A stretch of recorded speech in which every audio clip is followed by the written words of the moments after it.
ng kalamansi ng ating kasama. Tayo naman, tatlong tudling na rin. Ito. Yung ating nasunog, ayun, di pa natin po napapalitan.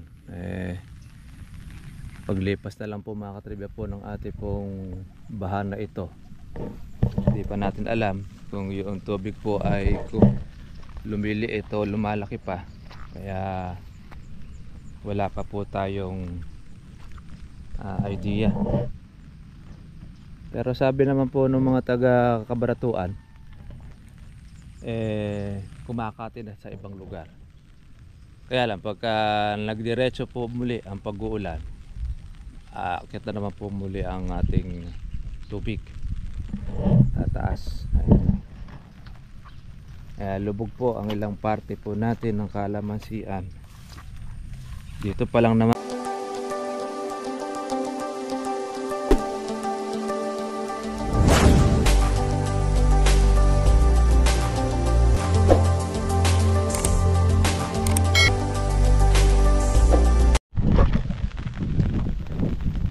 isang mabagyong umaga po sa inyo lahat mga katribya. Tayo po ay pupunta po dito sa atin sa tabing ilog, yung ating pong farm. At shout out po sa lahat ng ating pong mga katribya na sa kasalukuyan ay baha sa kanila pong lugar, sa Maynila, sa Antipolo, sa Rizal, yan, sa parte po ng Kabikulan, Bulacan, at maging man sa Pampanga.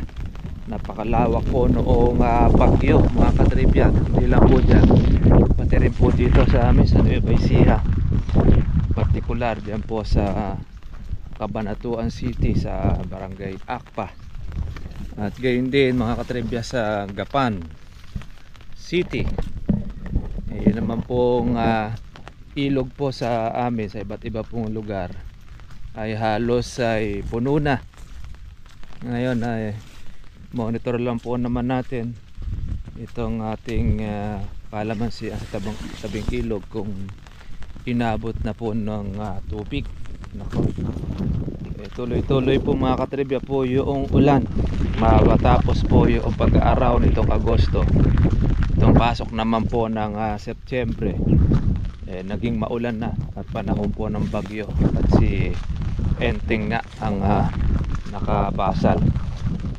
Kaya sigurado mga katribya, yung ating mga gulay, lalo na po dun sa mga mabababang area, yak iba dun ay mga nalubog na.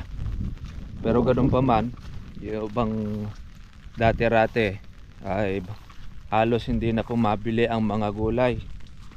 Malalaman po natin sa ilang mga araw kung yung presyo ng gulay ay magbabago, kung siya ba ay tataas o baka mas bababa pa.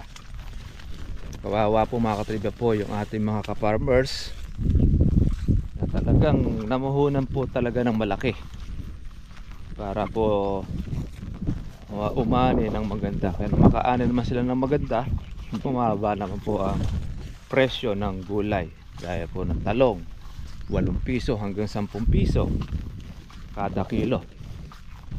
Ang patola naman ay maabot po ng 7 piso o 5 piso.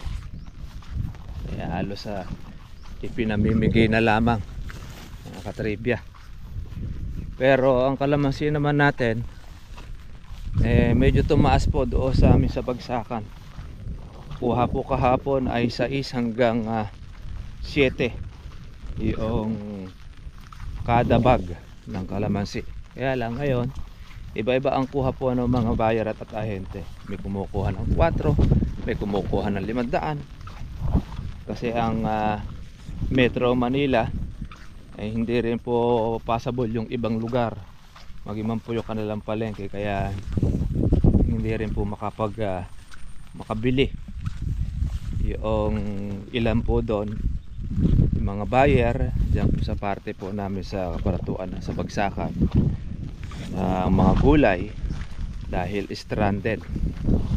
Kaya siyempre pag namili ka sa sangitan, tapos hindi mo maibebenta, lugi ang buyer, lugi po yung magdadala sa palengke ng Metro Manila, lalo na maabutan ka ng tubig baha sa mga madadaanan mo sa Bulacan. Kaya ang mangyayari po niyan, ang ibang mga gulay lalong bababa. Iba pagka hindi na po nabili, ang bagsak po niyan sa basurahan. Pero mas maganda sana, dapat sa mga gulay kapag po hindi po siya mabili, pamahagi na lang po sa tao. Kaya lang meron mas gusto pa yung pakinabangan po ng basura ng mga uod kaysa ibigay sa tao. Sa kalamansi naman mga katribya, wala tayong aalalahanin na ito ay mahihinugan o masisira po ng baha. Bagamat may nalulubog tayo mga kalamansi kaya po nung ating pong farm, ibaba po doon yung bagong farm, nalubog na siya, pangalawang lubog. Kaya sana naman ay mabuhay po yung ating kalamansi doon sa baba. Pero sa parte ng taas na nilagyan po natin ng siling labuyo, namumunga na sana ng pailan-ilan, huwag naman sanang abutin dahil medyo marami-rami na rin po ang nauhon nating puhunan. Ito na po yung ating kalamansi dito po sa atin sa tabing ilog. Ayun, hindi pa natin natanggalan pa ng baging puyo, ibabaw. Nasa baba na yung ating tubig.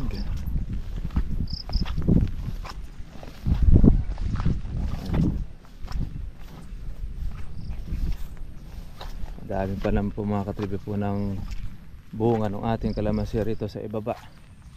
Pagka po magtutuloy-tuloy ang pag-angat ng tubig, ito na pala, yung tubig niya ay nasa 3 tudling ng kalamansi ng ating kasama. Tayo naman 3 tudling na rin. Ito, yung ating nasunog, ayun, di pa natin po napapalitan.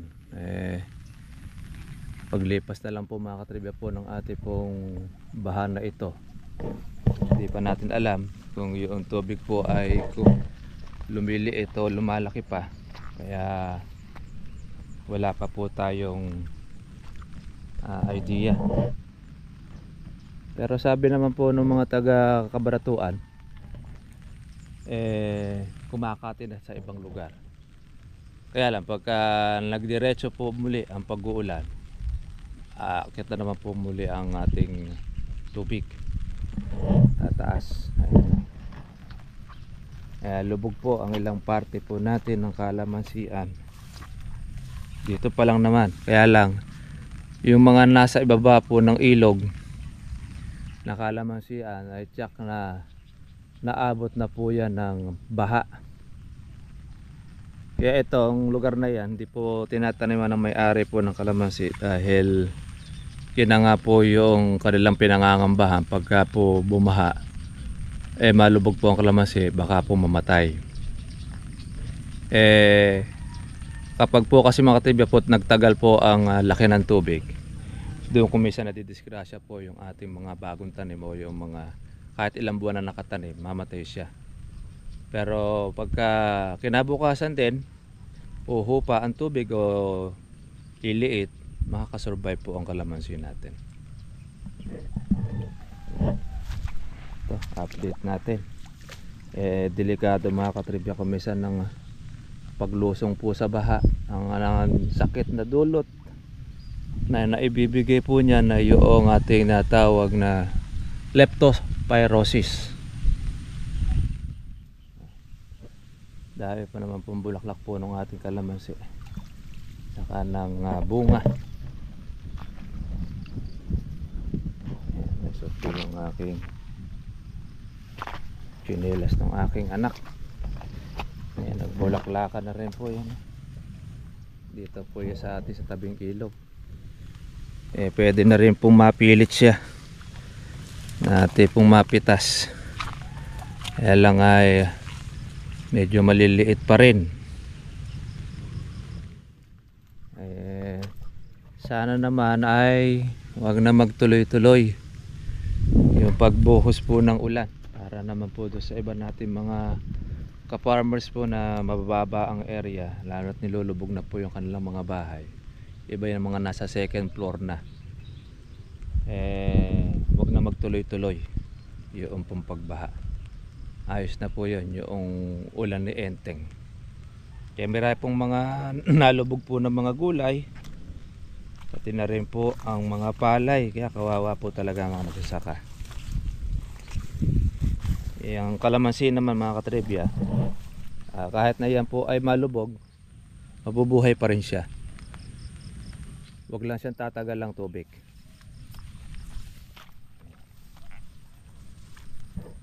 Yan, makikita po natin sa gilid na yan kapag ka po siya ay lumalalim ang tubig. Ayan, lalagpas po dun sa may tarangkahan na yon. Yan yung hangganan. Pagka nag-stay siya, ibig sabihin okay na. Pero pagka kumakate, magandang balita. Mahirap lang yan pagka umaangat.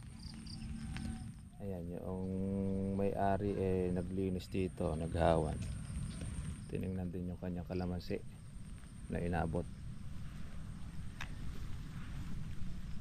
Tudling. Mga katribya, kung wala naman po tayong gagawin, iwasan po natin ang paglusong po sa baha para iwas sa ating po sa sakit. Tapos sa pag-uulan, huwag tayo magpapaulan dahil uso po ngayon ang trangkaso. Yan ang magiging epekto ng pag-uulan, pag-aaraw, lalo na po ngayon. Sige mga katribya, God bless po sa inyo lahat. Monitor na lang po tayo ulit. At isang mabagyong panahon sa inyo. Nawa po ay ligtas po tayo, safe sa ating pong mga tahanan. At minsan pa, God bless po sa inyo lahat mga katribya. Kita po tayo po bukas.